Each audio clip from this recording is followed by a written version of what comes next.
Hi, I'm John Twist of University Motors, and today I want to talk a little bit about restorations. First of all, people say, what is a restoration? Is it when you get the car painted?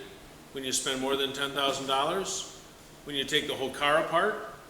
What if you take the whole car apart and put brand new parts on it? Is that restoring the car, or is that rebuilding the car? Restoration has a lot of different words, a lot of different meanings to a lot of different people. This is a restoration. Okay? This is an MGA. This is a 1962 MGA, a police car, nonetheless, which has undergone a body transformation like no other that we've ever seen. Black is the most difficult of all colors to paint. One tiny flaw is magnified. It's just like rolling a bent rod on a mirror.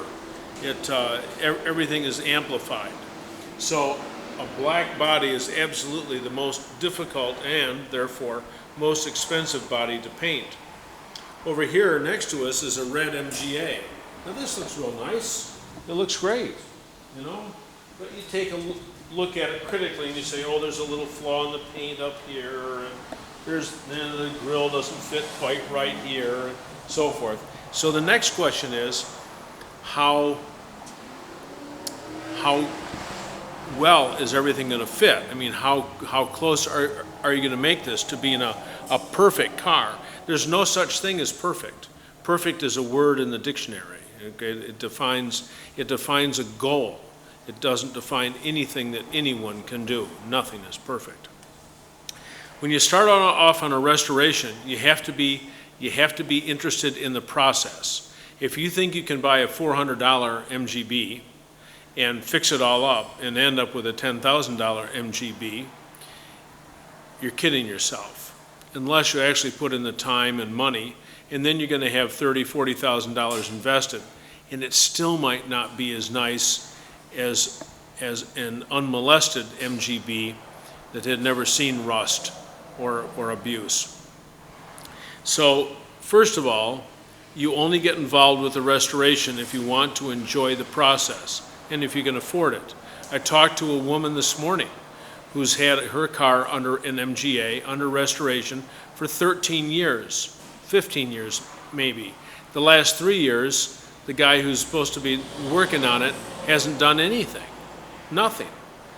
I said, well, you know, it takes two. It takes two to get into a situation like this. And she's going to bring up the car up here and we're going to see if we can finish it for her. But restorations are incredibly complex. They're very, very expensive. Doing it at home, 2,000 hours. That's a year's worth of work. If you say, well, I'm going to work, you know, every Thursday evening on it, you're going to be working a lot of Thursday evenings, almost for the rest of your life. And who cares? If you enjoy the process, if that's what you enjoy doing, go doing it. But if all you want is a car to drive, don't restore it first. Go out and buy one. Buy the nicest and most expensive one that you possibly can. Let's go out in the shop and let's take a look at an MGA, which is getting I guess you could call it a rebuild or a restoration on its engine. This is Jim Spittle's engine from Canada. Looks real nice, all painted. You know, we're getting all bits and pieces all set to go. We're waiting on the camshaft from APT and the lifters and push rods also from them. It's got new pistons. You can see the pistons here at the top. The top of the block has been decked. That's all surfaced. The head, which has yet to receive paint, has been ported and polished. I don't know if you can see inside here, but you can see that the inside of these chambers have been all smoothed, and more importantly, they've been radiused correctly so we can get the exhaust gases out. So is this a restoration? It's pretty expensive. It's all painted, looks pretty, but it plain works too. So what is a restoration? Let's look at a Bug-Eye Sprite. This came in the shop, maybe 2 or 3 weeks ago. Guys had it forever, but it's been painted now for maybe the better part of, 10 years. It's got a metal flake on it. Looks pretty nice. Got new tires, new wheels, interior. You can argue that the seats aren't original, but you know, to each his own. Some guys like redheads, some guys like blondes. So who am I to say that the seats aren't what he wants? They're obviously what he wants. But if we look underneath the bonnet here,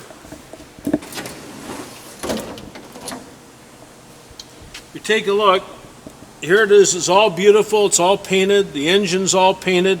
Look at the wiring. Look at this wiring. Yuck. Now, why in the world would someone spend thousands of dollars and get all of this done? I see there's a sway bar down here at the bottom, and get all this work done and then cheap out and not get a wiring loom. It's crazy. So make sure that when you approach this stuff that you do it in an even-handed way. If you're going to spend $20,000 on the body, don't put the original wiring back in. The engine's an interesting story too. Rather than pay the long dollar and have it done by a professional shop, he had it done by a neighbor. Well, it's all rebuilt, but he can't get it started. Now tell me, do you trust a guy who can rebuild an engine but can't make it run? Anyway, lots and lots and lots of comments about restoration. Only get involved in a restoration if you enjoy the process, or if you're trying to create something, that is unusual that no one else has. If you just want a really nice car to drive, go out and buy one. It's so much cheaper. Hey, see you guys at Mad Dogs. That's a couple of weeks away, I think. And we'll look forward to tuning in again next Tuesday. See ya.